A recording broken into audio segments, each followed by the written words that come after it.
Okay, now today we will be talking about the what the turret war, and I want to take you through a different presentations. I used to do it with a PowerPoint type presentation, but this time, with the help of artificial intelligence, I will do it live with you to get all the information that we need, and then we can have a discussion. So again, let me pull up my screen, this one, and switch over to, yeah, okay. Now, share screen. I want to share screen. Come on, share screen. This one. Okay, share screen. Okay, what you're seeing is a artificial intelligence from X, previously it's known as Twitter. The reason I use this one is because it is capable of searching the web real time. So it is able to use the most current data. At the same time, I will be using another Chinese version of, where are you? Yeah. Okay, okay. This one is from Tencent. Is the Chinese version of Twitter. And again, it is able to search for the new information.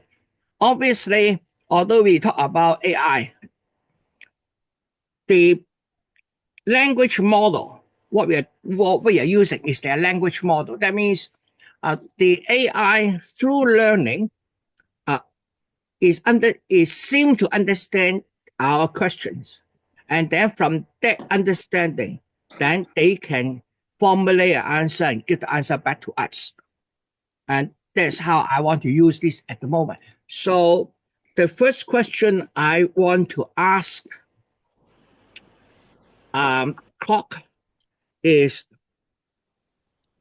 please give me a description of the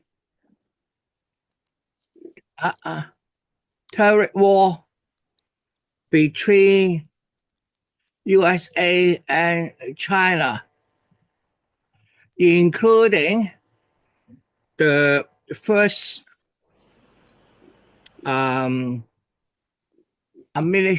first Trump administration.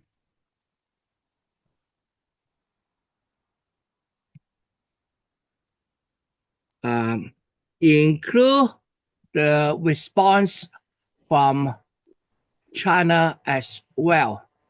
Okay, so here we go. So it comes back to the answer. Okay, the terror between the United States and China, often referred to the U.S.-China trade war, is a series of escalating trade disputes, primarily characterized by imposing tariffs and other trade barriers, beginning in the first Trump administration. Below is a detailed description. Okay. Background. The U.S.-China trade relationship is complex, marked by significant trade imbalance favoring China. By 2017, the U.S. trade deficit with China is approximately $355 billion, a point of contention for the Trump administration. The administration also accused China of unfair trade practices, including intellectual property threats, forced technology transfers, and state subsidies that distorted the market. The trade war began in 2018, driven by U.S. imposing tariffs using national security concerns. China responded with retaliatory tariffs targeting U.S. exports to balance the economic impact. So that started with January 2018. So 30% on solar panels, 20 to 50% on washing machines and the what we call the white commodity, white goods. So March, U.S. announced another 25% tariffs on steel, 10% on aluminum. And April, another 25% on $50 billion worth of $50 billion worth of Chinese goods. July, August. Hey, where is the Chinese response? And then July to August, or another 34 billion Chinese goods. In September, another 10% tariffs on 200 billion of Chinese imports. May, after trade bots settled, then raised tariffs on another 200 billions of goods, and so forth. And other measures include banning technologies to Huawei, CTE, TikTok, etc., citing national security concerns. Export control also tightened on advanced technologies, including semiconductors, etc. So the Chinese aim to decouple from the Chinese economy. And where is the Chinese response? After multiple rounds of negotiation, then U.S. and China signed the Phase 1 trade agreement. China committed to buy 200 billion of U.S. goods and services in 2020 to 2021, including $76.7 billion in agricultural products, strengthening intellectual property protection, opening up its financial markets to U.S. firms. In return, U.S. reduced tariffs. Okay, so that is the U.S. side. Chinese response. July, August to August 2018, equally 25% tariffs on $15 billion of U.S. goods. September, another 5 to 10% on another $60 billion of U.S. goods. June, then another 60 billion of U.S. goods up to 25%.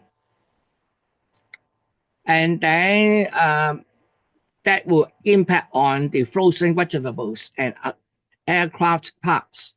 And then September 19, impose additional tariffs on the $75 billion of U.S. goods, including crude oil, and suspended tariff exemptions for U.S. vehicles. Now, we'll go back a little bit. Look at the amount of goods that is being put on tariffs. In here, initially, China is able to match the amount of the value dollars of the goods. But since China export to U.S. is much larger than the U.S. export to China, it is almost 5 to 1. So very quickly, China ran out of goods to impose tariffs on U.S. goods. So, for example, you see that in May, U.S. imposed tariffs on $200 billion worth of goods from China. But in response, China only is able to impose tariffs on $60 billion of U.S. goods. It cannot match the 200 billion good values. And then for the non-tariff measures, China slowed custom clearance for U.S. goods, offset the loss of U.S. agricultural imports, Then China diversify its supplier, including the purchase of soybeans, beef from Brazil and Argentina. China restrict the export of rare earth material. That is not correct at that moment because the restriction of rare earth minerals only started in 2024. It's not in the first term of Trump's administration. Of course, they maintain discussions. The situation is not as bad as maybe a week before during the second Trump administration. The impact, the American consumer actually bear the brunt of the tariffs imposed.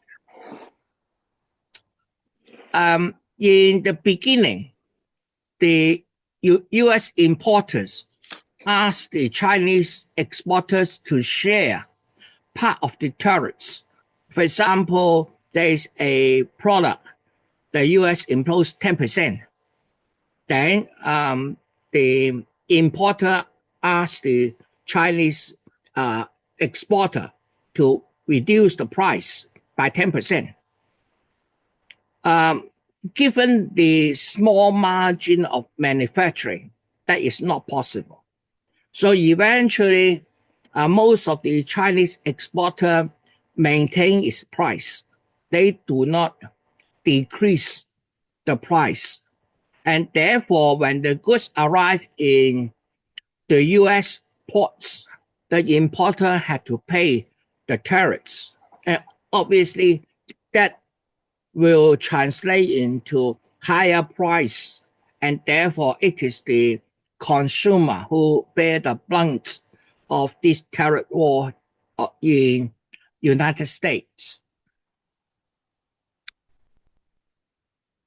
The Chinese impact, yes, by the way, there's another way is China started to ship its materials through a third country to minimize the tariffs. I think we rather say it that way. It is the cooperation between the importers in U.S. and the exporter in China to arrange the goods to go to a third country, do a significant change, and then we import into China. Because if you just take the goods from one country and then export it to another country, there is import export. Then it is against the law because that means you just put a label on it. It doesn't count that way. So it had to be a substantial change. Now, one of the most cited example is the steel. So many of those steels used in manufacturing, for example, in car, etc. Instead of shipping directly from China, they ship it to Vietnam. And then Vietnam may coat it with zinc to make it corrosion so that it is protected against corrosion. And then that is considered a significant change. And then that is shipped to China. Previously, that process will be done in China, but they take that process out, build a factory in Vietnam, and perform it in Vietnam. But the factory itself, the owner, probably is a joint venture between a Chinese manufacturer and a Vietnam business person. So they set up business like that.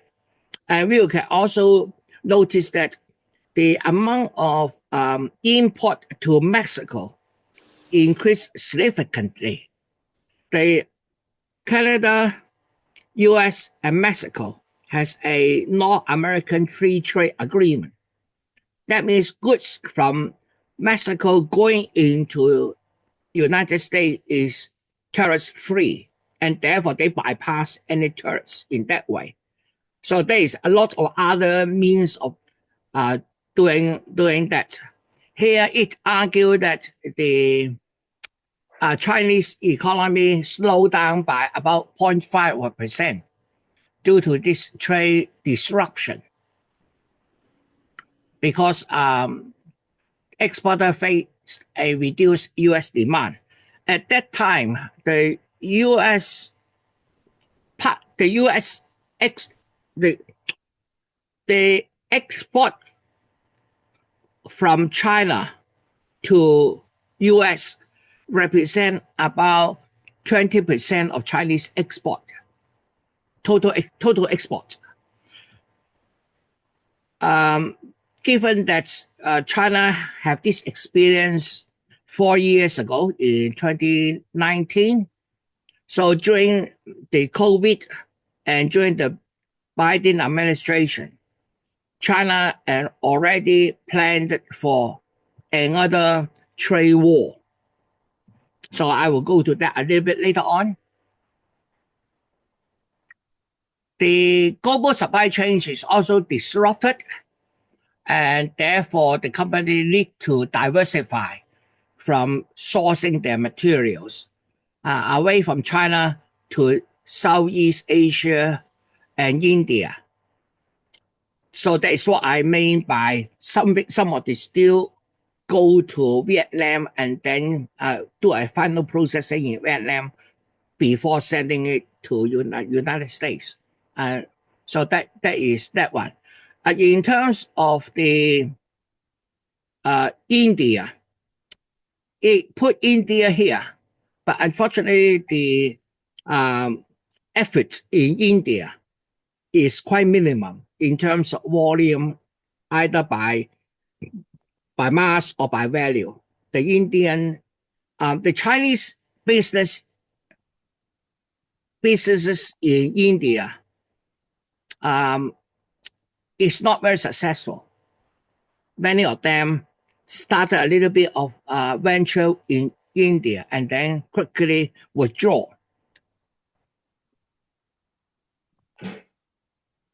And obviously at the same time, the demilitarization of China intensifies, especially raising concerns in Hong Kong, Xinjiang, South China Sea, etc. Now, in 2019, there is a huge riot in Hong Kong. It originated from a legislation in the Hong Kong Legislation Council. They want to plug a loophole. The situation started with a murder case in Taiwan. A Hong Kong couple went to Taiwan as a holiday. But in Taiwan, the boy noticed that his girlfriend has betrayed him and is pregnant with a child from other body. So he was angry and somehow he killed his girlfriend, chopped her girlfriend up into pieces, and then load them into briefcase and then drop it in the metro system in Taiwan. Then he come back from Hong Kong. At that time, he also got the girl's bank card, and he take money out from the deceased girl's account. And when the Hong Kong police noticed that, he was arrested, and during questioning, he admitted he had murdered his girlfriend in Taiwan. But unfortunately, there was no extradition agreement between Hong Kong and Taiwan. Now, Hong Kong has many such agreements with the rest of the world, but not with Taiwan, because Taiwan is considered part of China under the One China policy, which is recognized worldwide, including the United Nations. And therefore, any treaty with China, that is China. But when you deal with Taiwan, which is not directly ruled by the current Chinese government in mainland China, then it is a different matter. Hong Kong want to send this boy back to Taiwan for trial. And he want to go back to Taiwan for trial as well. Hong Kong cannot try him on the murder because it is not within the jurisdictions of the Hong Kong legislation system or the criminal system. So Hong Kong cannot try him on his murder. Hong Kong can only try him on his taking money from that girl. So when this boy served, I think 3 years, something like that, in Hong Kong prison for stealing the money, in the prison, he already wanted to go to Taiwan to face justice. But the Taiwanese government has been refusing his entry. So at the moment, this man is still in Hong Kong, not faced the justice of murdering his girlfriend, although I think he repented, but he haven't faced any consequence. So the Hong Kong government want to legislate so that even when there is no official extradition treaties, we can still send this man to Taiwan. But of course, that evolved into a color revolution in Hong Kong, and 2019 see a big disruption of civil services and civil amenities damaged by the rioters. But of course, the Western media paint it as a fight for democracy, whereas for people in Hong Kong, including myself, you can fight for democracy, but you don't have the right to damage public properties as well as bullying, hitting, killing other people who don't agree with you. Now, there are a lot of damage to public properties. I don't want to repeat that.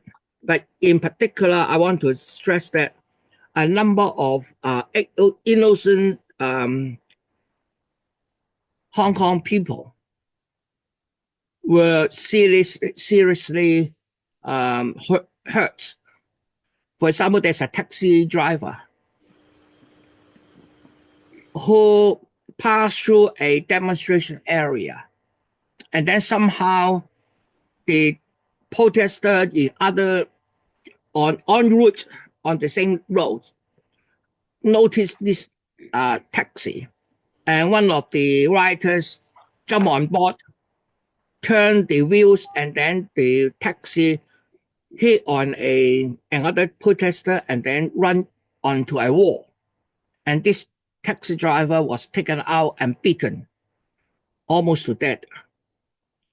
Another incident is on the Hong Kong Island side, and there is a van driver who is doing small goods delivery, and he passed through a region. The road was blocked by the rioters using those some of the materials in the road. So he come down and tried to remove the roadblocks, but he was again seriously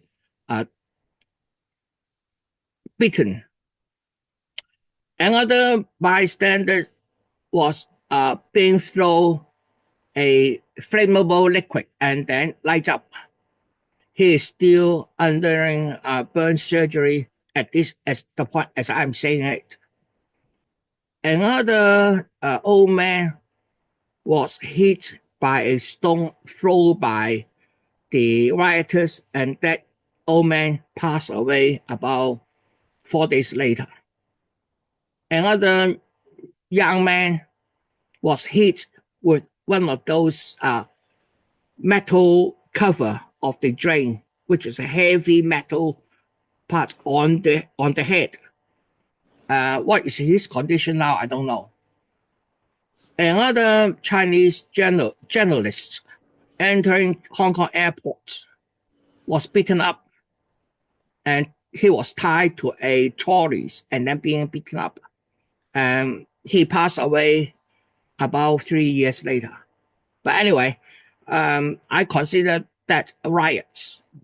You want to have democracy, and in the situation in Hong Kong, I don't think it is at the point that needs blood.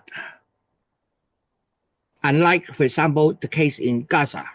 But anyway, that's okay. Now, 2021 to present. Okay, and then what the response? Okay, conclusion. Hey, you don't give me any information about the current. What about the Trump second term?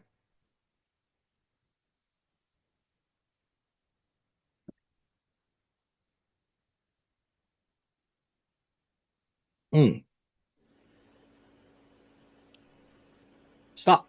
Let me read. Second term. Trump took office on the 20th January 2025. And on the 1st of February, so that is only about 10 days later, he signed an executive order declaring a national security emergency over drug trafficking, alleging China providing a safe haven for the pre-drugs. So fentanyl is a medical drug which is used to reduce pain, especially for those patients in the terminal state of their life. So it is a legal medical drug, but unfortunately, it can also be abused.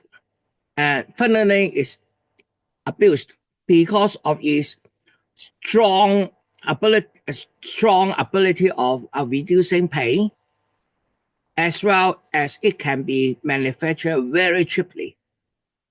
And the manufacturing is usually done in Mexico.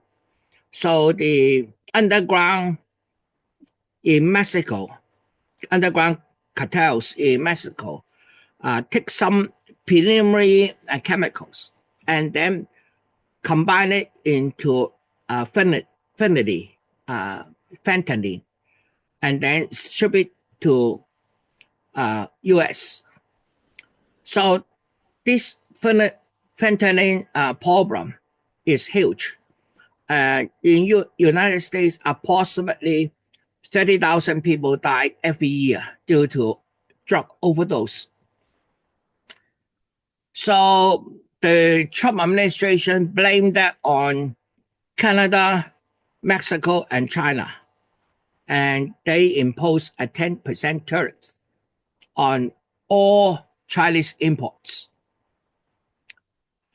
In March, it raised to 20%, signaling a rapid escalation.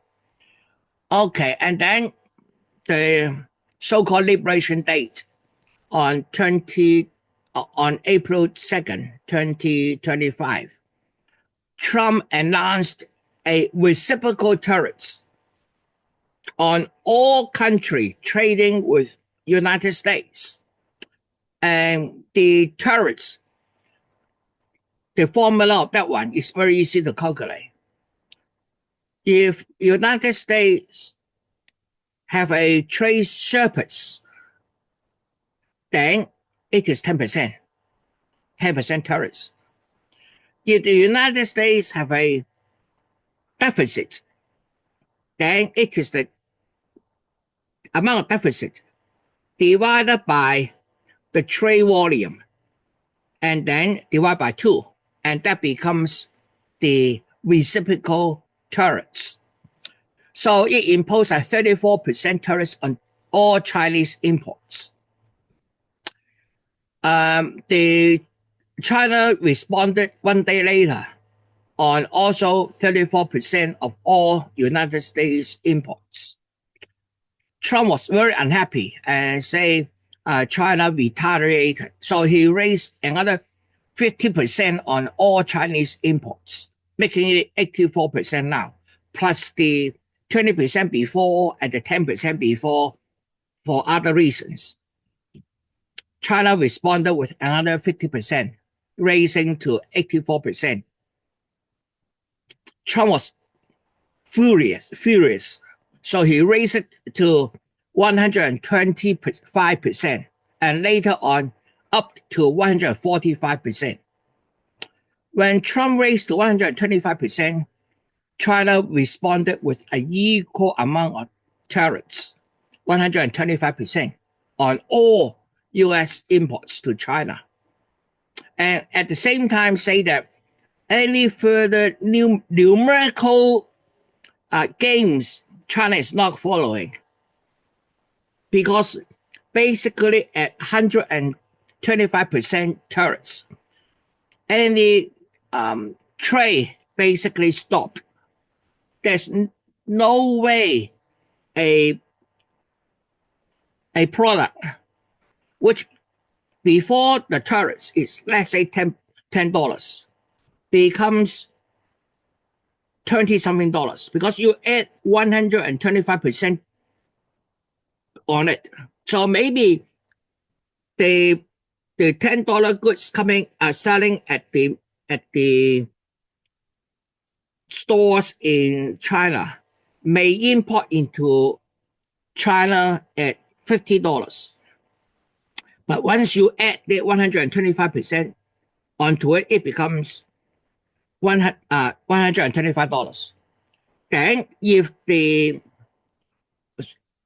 supply chain, the whole chain, want to make the same percentage of profit, that yield will be $250. So it makes no sense because it used to be $100, now $200-something. You won't buy it unless you have no replacement. Unless you have no replacement. So that is a critical point I want to discuss with you a bit later on. But anyway, so that is tick-tack. The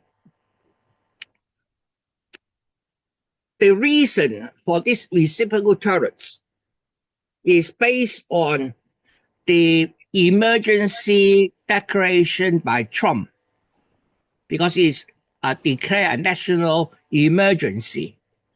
Under this emergency, the right to impose tariffs is taken away from the U.S. Congress and transferred into U.S. President's hand.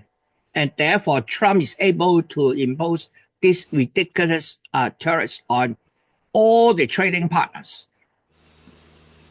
Basically, everyone, even those with trade surplus, U.S. have trade surplus, is still 10%. So that is what Trump called the baseline tariff.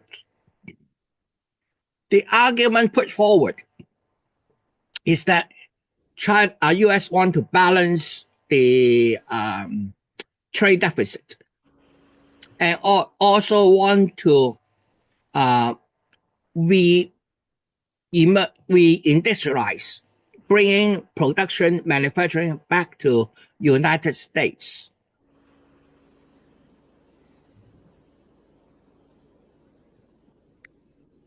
So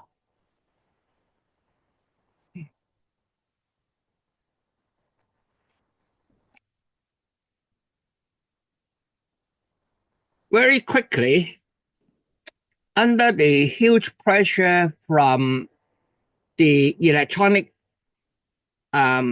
companies in China, including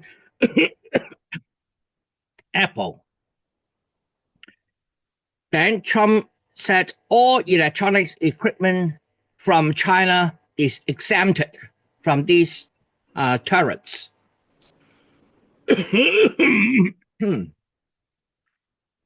During all this time, Trump is expecting China will call him, expecting Xi Jinping to call Trump.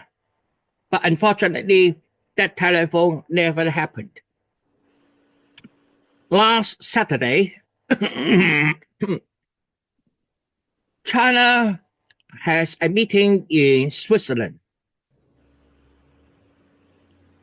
Under the request of the United States delegation, they meet in Switzerland.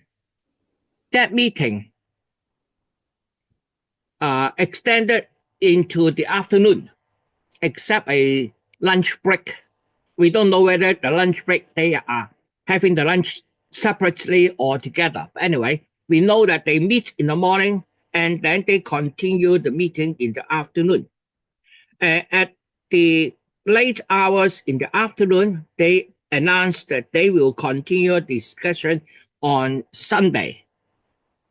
The discussion ended quite late on Sunday, and then they said they will have a communicate, that means a joint statement of their meeting on Monday. Now today is Monday. I still haven't seen that communicate yet. So probably I think they will be working overtime to draft a public statement so that both sides will agree to. But anyway, from the little information we know is the meeting has been very honest. They exchange their ideas and is very productive. I don't know what does it mean by productive. Anyway, that is the situation at the moment. Now, in terms of the trade, the main shipment from China to United States enter into United States through the West Coast, which is Los Angeles and Long Beach. And also some of those goods will go through the Panama Canal and then arrive into the East Coast. The Chinese shipment from China to United States in the West Coast is about 30 days. And to the East Coast, you have to add another 15 days, about 2 weeks.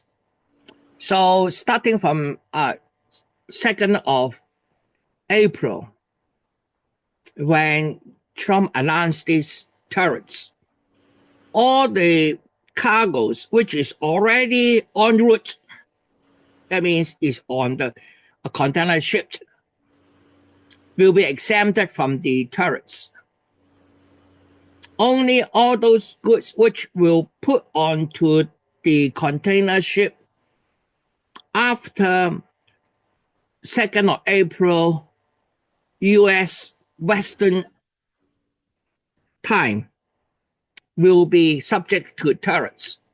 So we are expecting the amount of shipments from this week onward will drop. So let's look at the ports. This is a live data from the port for this week, May 11, which is week 20, and then 21 and 22nd, and then anything later is very unreliable. Now we know that last week, week 19, the amount of containers arriving in the West Coast dropped by 30%. this number against last week raised about 40%, but against 1 year before dropped by 12%. And then next week there's still a little bit of rise, but the main hit come on May 25th, the week 22. The expected cargo dropped by half, and compared to previous year also dropped by half. That means the impact of these tariffs will start flowing into the commercial market maybe in August or September in United States, because a lot of the importers has expected that with the new Trump administration, there will be tariffs, especially against China. So during the few weeks in 2025, January, and all the weeks last year in the second half of 2024, the trade volume between China and United States actually increased. So we suspect a lot of those trade is the importers expecting tariffs.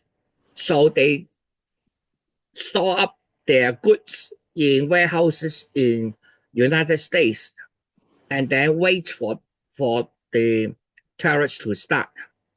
And the first quarter GDP of United States dropped, not raised, dropped by 0.5%, a slight drop. In terms of that drop, some of the economists argue that it is because of the larger imports of Chinese goods in the first quarter of 2025. Again, meaning a lot of importers is expecting a trade dispute with China, and therefore they are importing goods in preparation for the trade war. So I will argue the real impact on United States will be in the summer, still a few months ahead. The economists estimated that this trade tariffs will represent a consumer price index rise of 2 to 2.5%. At the moment, the United States CPI, the consumer price index, is sitting at 3.4%. So that will push the consumer price index again to about 5 to 6% region. But I think I will stop it. Okay, there's one more thing I want to share with you before I. Here is an interview of the U.S. Treasurer in Fox News. So I will move look at the U.S. position. Next a couple of months. What's your timing this sector? Well, again, Maria, as I said, the Chinese need to de-escalate these high tariffs, because there is the equivalent of an imperative in the Chinese business model is built on selling cheap goods to the U.S. They sell us about 5 times more than we sell them. So, their factories are closing down as we speak. We're going into the holiday season. Orders are placed for that now.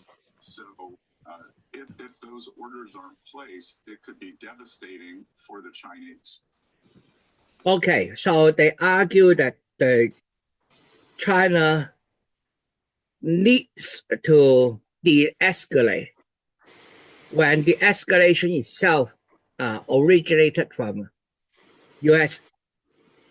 And from here, I want to explain to you why I think China doesn't need to de-escalate. China now, as I had said before, the export percentage of the total export for the United States has now dropped to about 16% of the total Chinese export. So if all the trade stops, then a 16% drop in China's exports. But let's roll back a few years. The Chinese exports since COVID has been rising at about 7%. So if it is at 7%, then every 5 years, the trade will double because it is compound. Starting from 2018, China undergo the Third War, and Chinese government has sent out a directives to most of the manufacturers in China, asking them to diversify their markets, to sell their products to elsewhere. And there's another thing the Chinese government also asks the Chinese consumer is to consider what they call a double circuit. There is an external circuit. That means we are selling goods to other countries, and then we are buying goods from other countries. So that is the external circuit. And there's another internal circuit. That means the Chinese manufacturing goods for the Chinese consumers, and the consumers buy the goods and then get the economy also running. So that is the domestic circuit.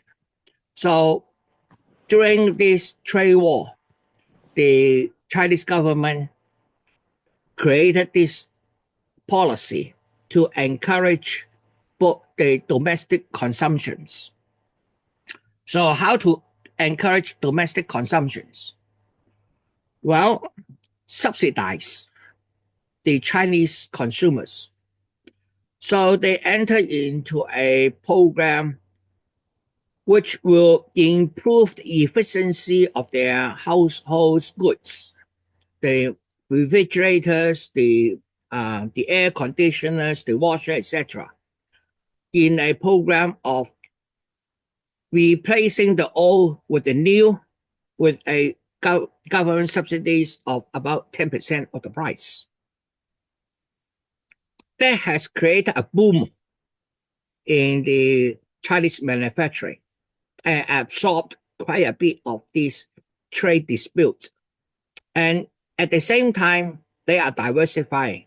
Now, as from the AI information, we already know the main products China buy from the United States are soybeans, wheat, and other agricultural products, including beef, chicken, pork, etc. These are commodities easily replaced from other countries. Another big area is the energy. So United States forced China to sign up to a long-term LNG supply, the liquefied natural gas. But I don't know which clever mind put into the contract that the delivery is not necessary into Chinese port. It will consider sold to China as long as China take that shipment from the United States port. We all know what happened in 2020 when Russia and Ukraine enter into war. There's a lot of sanctions against the Russians. So suddenly, the LNG supply to Europe was disrupted by these sanctions. We all know that in 2022, the energy price in Europe raised rapidly, and in some instances, almost 10 times is as before the war. So a lot of this LNG, instead of sending to China, was diverted into Europe. And of course, the Chinese importers make a huge profit from all this. I don't know who is so clever to do that. Then, on the other hand, we had the question of how did China cope without all this LNG, all this natural gas? Well, it so happened the pipelines from Russia to China was completed in 2021, and therefore China redirected all the energy requirements from the United States to Russia. The same situation happened in this second round of trade war. China is the world's largest soybean consumer. 40% of the American soybean is actually sold to China.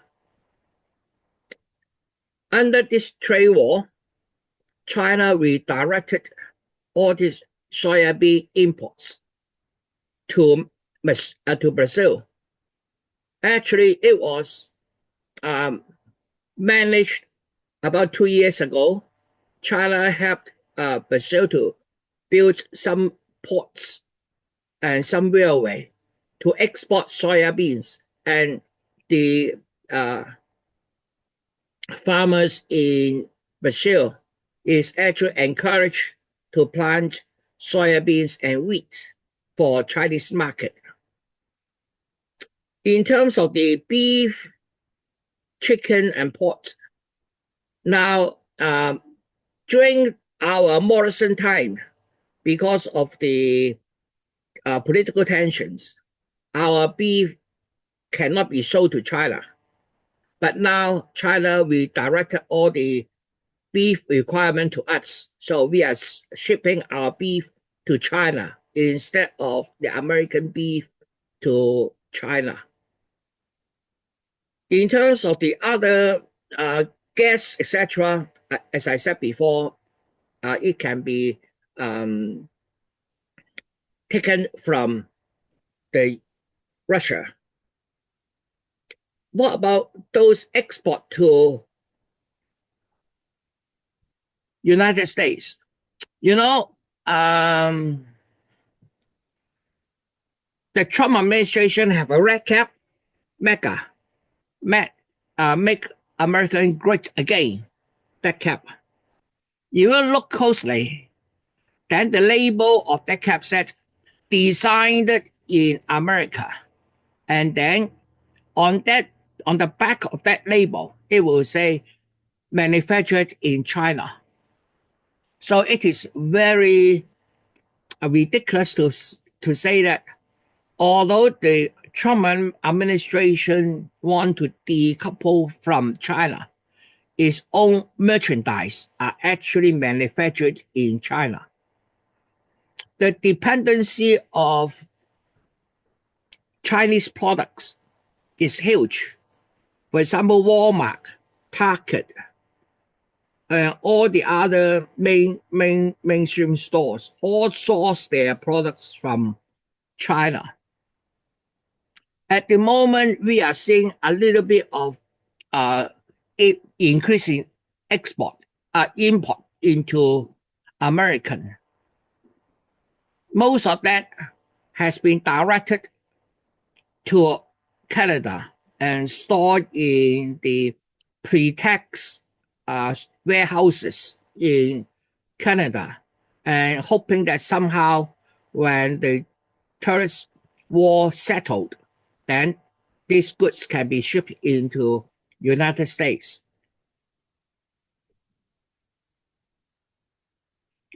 The pressure on a number of U.S. companies, including Amazon, about 80% of Amazon products come from China. About 90% of products in Walmart come from China. So the Americans are very dependent on China. And as I said, Apple makes all their iPhones. No, not all. They have now have an assembly in India. But most of the iPhone is still manufactured in China. And therefore, the Americans exempt all electronic products from China of their tariffs under the pressure. But I don't know how long Trump can withstand the pressure from the other retailers to remove that tariffs. But anyway, last weekend, they started talking. I think in the joint statement, it will be something like, we'll continue to talk. I think that is the most positive statement that can be made at this moment. I don't know whether that will be any better than that. Another anecdote information is that there is a shipment from Brazil to China of soya beans. The Chinese customs tested the DNA of the soya bean and said this soya beans is not manufactured, is not produced by Brazil, but rather is a product of United States, and they rejected the shipment, and the shipment had to go back.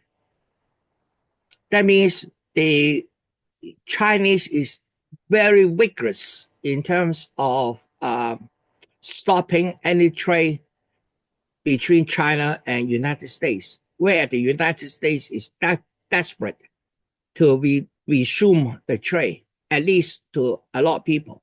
But anyway, what we have seen is the rapid changes of the U.S. stock market. You go up, you go down, you go up, you go down. It all depends on an announcement or a tweet from President Trump. The stated objective. Okay, let me stop the share. Have I stopped the share? Yes, I have.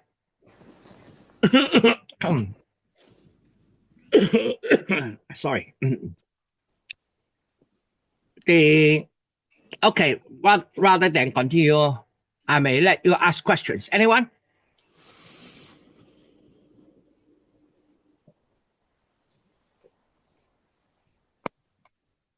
No questions?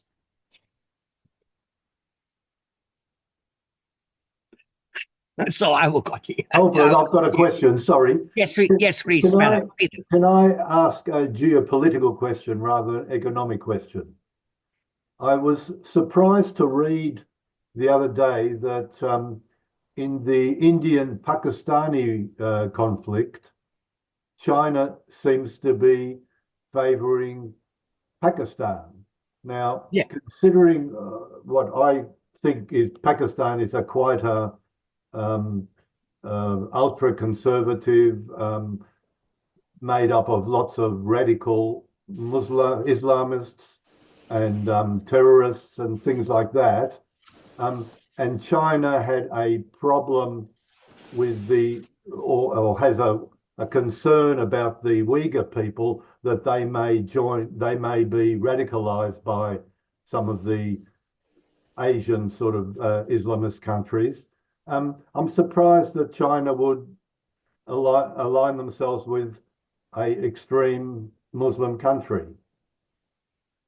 Very good question, Peter. And then let me pull up a map first. Pakistan. Okay, where are you, Pakistan? Okay. So I will share that screen with you guys. Then we'll talk about that. Okay, here, share screen. And this is Google Map. Okay. China is here. You can see my cursor. Yep. Now, if China want to trade with United States, that's easy. Just go over this very big Pacific Ocean, okay? Yes. Then we'll reach United States. If China want to trade with Europe, what they do? Well, the shipment go down the South China Sea, yeah, turn around in the Market Street around Singapore, yep, pass through the Sea of Bengal, and then Arabian Sea, enter into Gulf Aden, Red Sea, yes, Suez Canal, Mediterranean Sea, and then to yep, Europe. What if United States block all the maritime traffic at this point here in Singapore? yes, Now, China still import quite a bit of energy from Middle East. All the Middle East oil also go through here around the Mecca Street up the South China Sea to China. yes. What if China has a port here in Pakistan? Right. The Pakistan goes through into Xinjiang, and then from Xinjiang directly into the rest of China. That it will bypass the restriction at South China Sea, the Market Street, Singapore, etc. So it makes geopolitical sense to open up other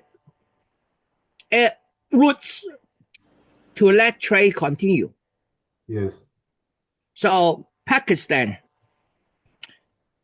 has always been quite friendly with China. The main reason is we know the history of India and Pakistan. In the 1940s, when India get independence, then India undergo a very serious internal fight between the Hindus and the Muslims. Yeah. These two groups of people has been living side by side as neighborhoods for hundreds of years. But when British left India and India becomes independent, somehow these two group of people no longer able to stand against each other. So the Muslim is being pushed into two separate areas. One is the Bangladesh, and other is Pakistan. And at that time, Bangladesh is actually called the Bangladesh is actually called the East Pakistan. With Indian influence, the East Pakistan became today's Bangladesh, basically break up with Pakistan. Bangladesh, Pakistan are mainly Muslim populations. There are still a little bit of Muslim within India. Now, Muslim by itself is not necessarily an extreme groups. There are radical elements within almost every religion, including Christianity. That is unavoidable because it is a bell curve, and most of people in the middle. But there will be somebody at the extreme anyway. Whether that extreme will be using force or using terror to achieve their aims it all depends on the other political pressure applied to them. But Albert, if I could just interrupt for 1 minute. Yes, please. Neither Christianity or Hindu or Judaism or any of the other religions have in their Bible the direction to make a world caliphate, that everybody has to either believe in Allah, or if not, they're slaves to Islam and things like that. It's quite specific in the Quran. So isn't that a bit of I agree. concern? I totally agree. Yes. But we also have to notice that, for example, take the Christianity, Islam, and what is the religion in Israel? That's called Judaism. They all have the same Old Testament. Of course, they call it differently. Okay, the Old Testament in Christianity is actually the 4 books in Judaism, and Islam's also have the same so-called Genesis of the world. They believe in the same God, basically, but it's only different. How you worship the God is different. And of course, Christianity has an added of Jesus, and then is a son of God and changed Judaism into Christianity. And then about 500 years later, then Prophet Muhammad becomes the last prophet, and he created Muslim, another kind of worship of the same God, whether you call it Allah or Yahweh or God, etc. It's still the same God, because they all originate from the Middle East. But if you know your history, after Muhammad, even after he died, the Muslims considered Christianity and Judaism as religions of the one God. They acknowledged that, but Christians and Jews were considered second-class citizens. Yeah. You know your history about that? Yeah. Yeah. That's true. And same for other religion. Now, all these religions worship is one God, monotheist. Okay, the monotheistic God religion all has exclusion of anybody who doesn't believe in the same way you believe in. Even within Christianity, there are so many different sects. Catholics,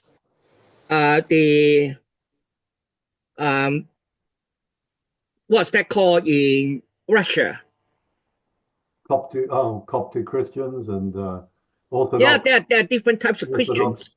But none of them considered Islam, sort of Muslim people, as second-class citizens, but the other way around.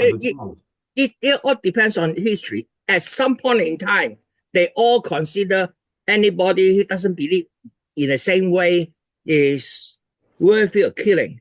For example, I think it's written in their Bibles, though. I don't think it's in their Bibles, but it is in the Quran. I have been reading the Bible. Okay, so if you want to, you can. But my reading the Bible is both in English as well as in Cantonese, together with a friend. So I have a channel to that. So I have been reading the Bible.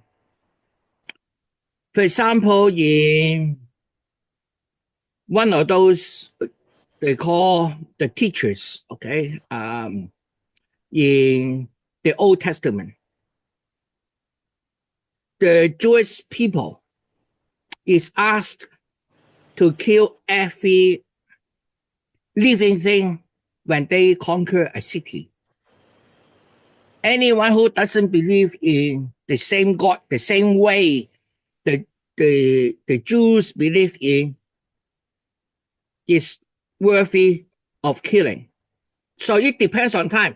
For example, what's that called? During the uh, 11th century to about the 14th century, when the Europeans constantly at the Crusades, they have been fighting the Crusades for almost 500 years. And the motivation is, again, you are believing in the same God, but you worship it in a different way. So we will try to conquer you to gain control of your way of. So it is what we call a 50 steps, laughing at the 100 steps. The Crusades wanted to retake, what's it called? The city from the Ottoman Empire. They wanted to take Istanbul from the Ottoman Empire. It wasn't to take. And on the other, and also Judaism is certainly not a religion that wants to make other people Jewish, because it's absolutely opposite. It is very difficult to become Jewish because they think they're God's chosen and they're a small community and they don't want other people to join in. Yeah, so, but they want to rule the world. It's the opposite to Islam. But anyway, we diverse. But anyway, so the Chinese and Pakistan has been a very close relationship. And we know that there are skirmishes between India and China about the border. They have fist fights against each other. Now, the fight between India and China has always been limited to cold weapons. Both sides restrain themselves from using hot weapons. So there's no guns shooting at each other. They are only fist fighting, stick fighting, and so forth. So that has been controlled. But India had this very strange mentality. In the 1984, about that, just about the time China opened up, the GDP per capita between India and China is about the same, with India slightly ahead.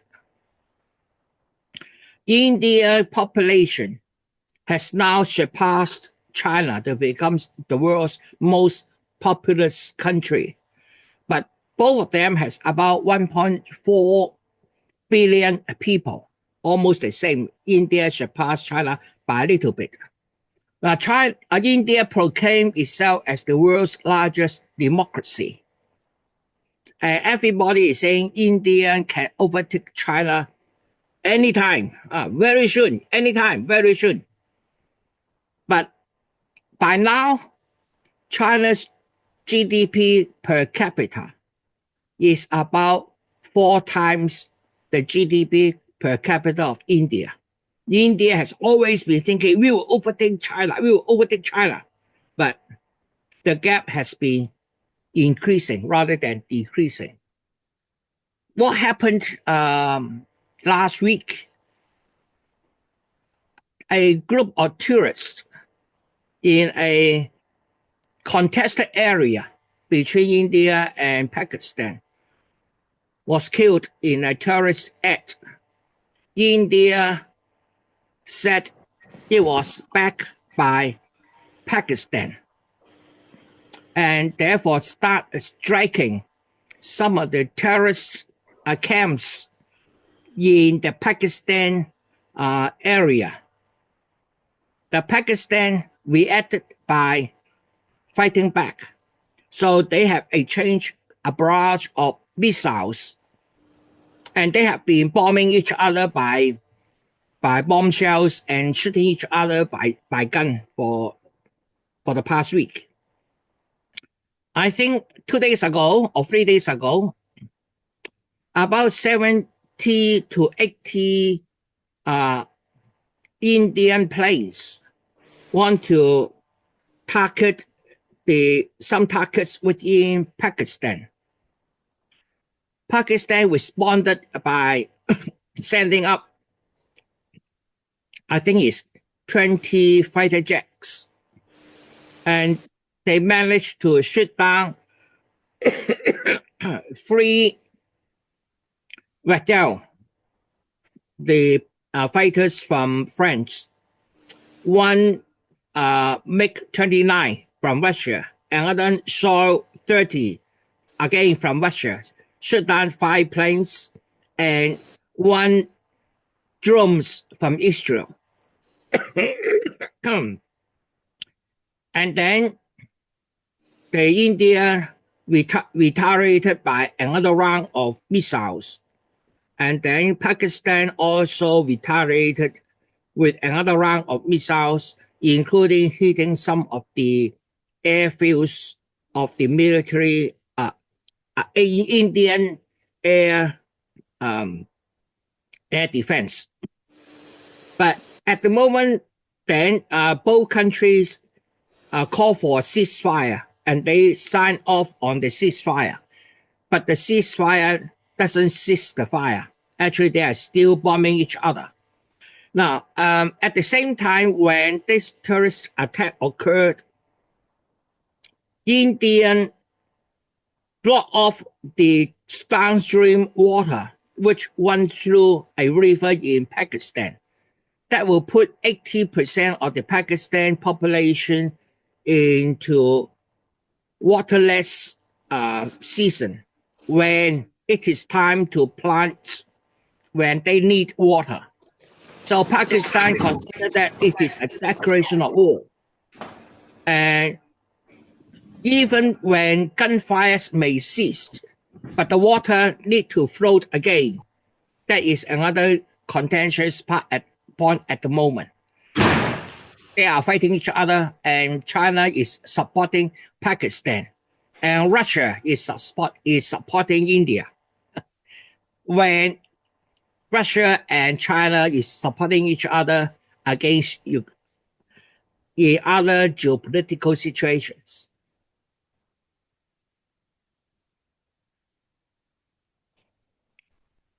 Okay, any other questions?